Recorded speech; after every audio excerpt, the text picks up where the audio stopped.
Hello everyone, moving forward to the next one, in which we'll start by making this beautiful face and beautiful nose of this big elephant or small one which looks like a jumbo elephant, and we'll create his big eyes and big body as shown.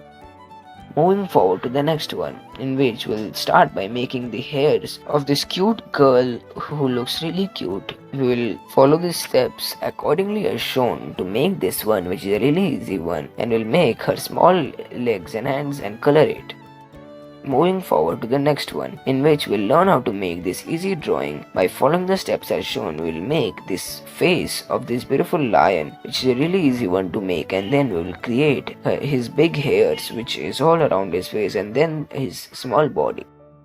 Moving forward to the next one, in which we'll start by making this face once more of this cute one, and then we'll make the body and his hands, which is looking really cool and weird at the same time, and complete it.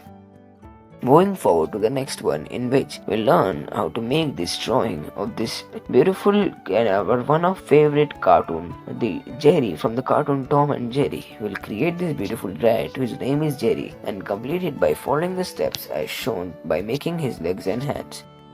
Moving forward to the next one, in which we will learn how to make this drawing of this bird in a really easy manner by following the steps as shown. Thank you for watching the video.